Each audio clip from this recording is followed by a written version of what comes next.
So చాలా మంది కూడా ఇప్పుడు వాళ్ళ రిటైర్మెంట్ లైఫ్ ఎట్లా స్పెండ్ చేయాలి, ఎక్కడ ఇన్వెస్ట్ చేయాలి, ఫైనల్గా అసలు ఏంటి అంటే అన్నట్లు అబ్రాడ్లో ఉన్న వాళ్ళు ఇట్లానే కిడ్స్ ఎక్కడ ఉంటారు, సో వైఫ్ హస్బెండే ఉంటారు, వాళ్ళకి ఫ్యూచర్ ఏంటి అంటే వాళ్ళకి నియర్ బై కూడా రేపు మెడికల్ ప్రాబ్లం రావచ్చు, లేకపోతే వాళ్ళకి ఒక మాట్లాడడానికి ఒక మనిషి కూడా ఉండరు.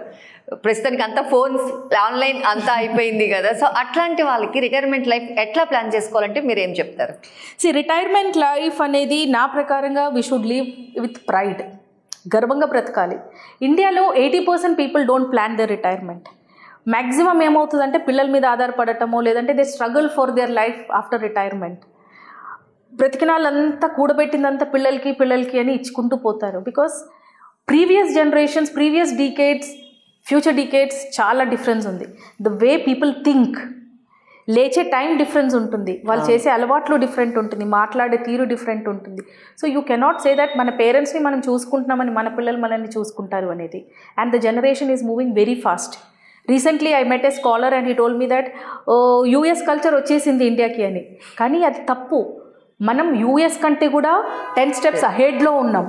ఎందుకంటే ప్రతి పర్సన్ని మీరు చూస్ చేసుకుంటే అందరికీ ఒక ఇండివిజువాలిటీ అనేది ఉంది. ఇప్పుడు పొద్దున్న లేచి అత్తమామకి టీ కాఫీ పెట్టే కోడలు ఏ ఇంట్లో ఉండదండి, ఎందుకంటే she's also working.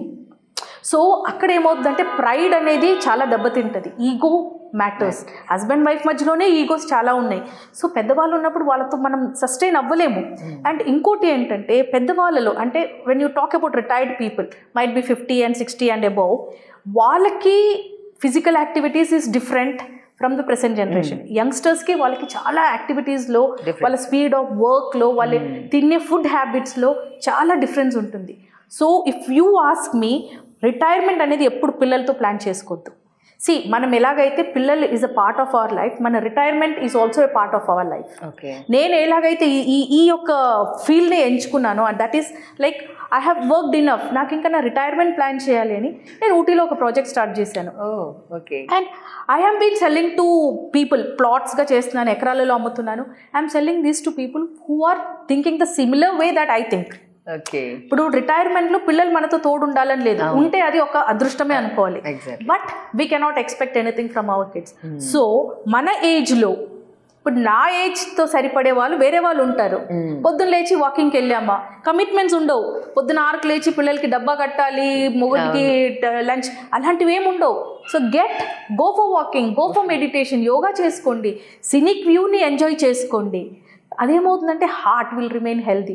And once your heart is healthy, your bodies automatically will become healthy. So ఈ జనరేషన్ గ్యాప్స్ వల్ల పెద్దవాళ్ళు చిన్నవాళ్ళు కలిసి ఉండే పద్ధతులు అయితే లేవండి. సో రిటైర్మెంట్ ప్లాన్ చేసుకోవాలి అంటే మనం ఒక 40sలో ఉన్నప్పుడే ప్లాన్ చేసేసుకోవాలి.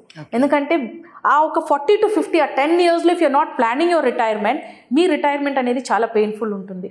So that is why earlier టైంలో చెప్పేవాళ్ళు 20, 25, 26లో పెళ్లి చేసేసుకోవాలని. కానీ ఇప్పుడు ఏమవుతుందంటే 30, 35 yearsలో పెళ్ళిళ్ళు చేసుకుంటున్నారు. So planning is not there. But if your planning a proper life, మన 40sలో మనం రిటైర్మెంట్ ప్లాన్ చేయాలి. There is a book by named retire rich by PV Subrahmanyam. దాంట్లో మల్టిపుల్ ఛానల్స్ ఉన్నాయి. దాంట్లో ఒక చాప్టర్ ఈజ్ వెరీ ఇంప్రెసివ్. అదేంటంటే ఇన్వెస్ట్ కన్సిస్టెంట్లీ. అంటే మీరు ఇన్వెస్ట్ ఏదైతే చేస్తారో మీరు కంటిన్యూగా ఇన్వెస్ట్ చేసుకుంటూ వెళ్ళండి. అంటే ఒక 2 yearsలో ఒకసారి ఇన్వెస్ట్ చేయటమో లేదంటే 3 yearsలో ఇన్వెస్ట్ చేయటమో, అది కన్సిస్టెంట్గా ఇన్వెస్ట్ చేసుకుంటూ పోండి. గోల్డ్ ఉండొచ్చు, ల్యాండ్ ఉండొచ్చు, లేదంటే in any other forms, mutual ఫండ్స్లో చేస్తారు, గవర్నమెంట్ బాండ్స్ ఉన్నాయి. మీరు దేంట్లోనూ ఒక దాంట్లో కన్సిస్టెంట్గా ఇన్వెస్ట్ చేసుకోండి అని ఒక చాప్టర్ ఉంది. Actually you should read that book. ఎందుకంటే కొంతమంది వాళ్ళ రిటైర్మెంట్ని చాలా ఫ్లెక్సిబుల్గా ప్లాన్ చేసుకున్నారు. వేరాస్ కొంతమంది రోజు పొద్దున్న 8 to 5 జాబ్లో బిజీగా ఉన్నారు. ఈ 8 to 5 జాబ్కి కూడా ఒక డెడ్ ఎండ్ వస్తుంది. వాట్ ఈస్ నెక్స్ట్ అనేది we have to think over. ఇంకోటి ఏంటంటే how to allocate your assets. అంటే మీకున్న అసెట్స్ మీరు ఎలా ఎలొకేట్ చేస్తారు. కొన్ని అసెట్స్కి నాకు రెంట్ రావాలి, కొన్ని అసెట్స్ అప్రిసియేషన్ కోసం వదిలేసుకుంటాను. అలాగా మీరు ఎలొకేట్ చేసుకోవాలి. మీ అసెట్స్ కొనేటప్పుడే మీరు అది ఎలొకేట్ చేసుకోవాలి. సో ఇలా ఒక ప్రాపర్ ప్లానింగ్ లేకపోతే మాత్రం మన retirement will be very painful. ఇంకోటి I have seen many retirement homes. ఇప్పుడు మెడిచల్లో ఒకటి చాలా పెద్దది ఉంది, I don't want to name it. But అలాంటి రిటైర్మెంట్ హోమ్స్లో మీకు ఒక ఫీల్ వచ్చేస్తుంది, అరే నేను ముసలోని అయిపోయాను, నేను రిటైర్మెంట్ హౌస్లో ఉంటున్నానని. అది కూడా కాకుండా మీరు ఒక యాక్టివిటీలో ఎంగేజ్డ్ ఉండాలి. And I choose farming. That is why my journey from corporate to real estate to agriculturalist is going to reform అనమాట. ఎందుకంటే ఖాళీగా కూర్చోద్దు, ఫార్మింగ్ చేసుకోండి. ఫార్మింగ్లో there is lot of money. Actually recent సర్వేలో what I have studied is agriculture is the best asset. So farming చేసుకోండి, మీరు ఒక చిన్న ఇల్లు కట్టుకోండి. We don't need big 3 BHK 4 BHK when you become old.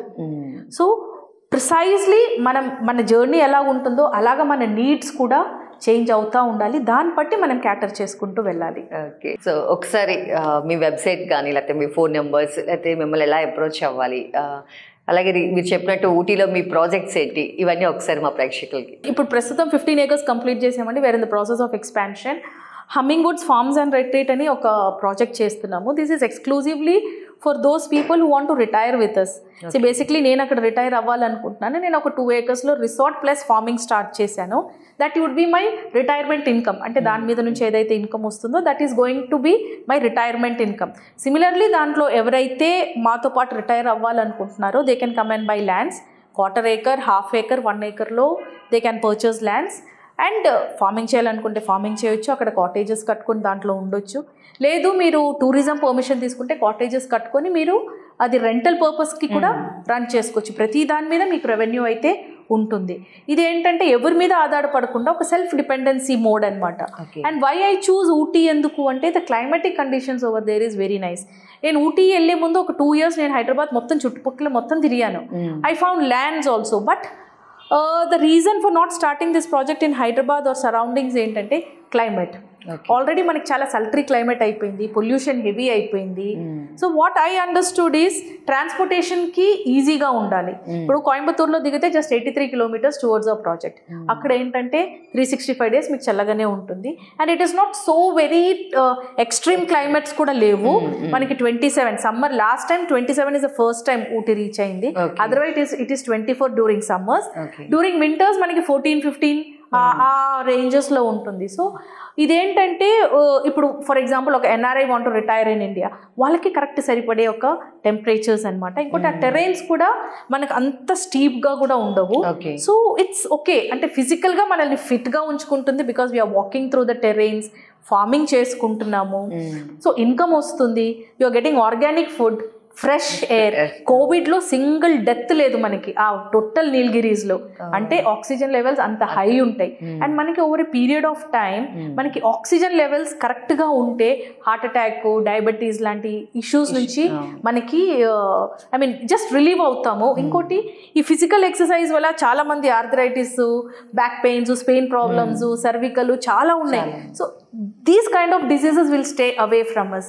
ఇంకోటి you're working with the mud. మన మట్టి నుంచి వచ్చాం, మట్టిలోకి వెళ్ళిపోతాం. సో ఒక బాండింగ్ కూడా పెరుగుతుంది. So you're loving the nature. ఆ నేచర్లో మీరు పని చేసుకుంటూ ఆ ఒక సాటిస్ఫాక్షన్ ఏదైతే ఉంటుందో that is what I want my every customer to enjoy do before he or she dies. అది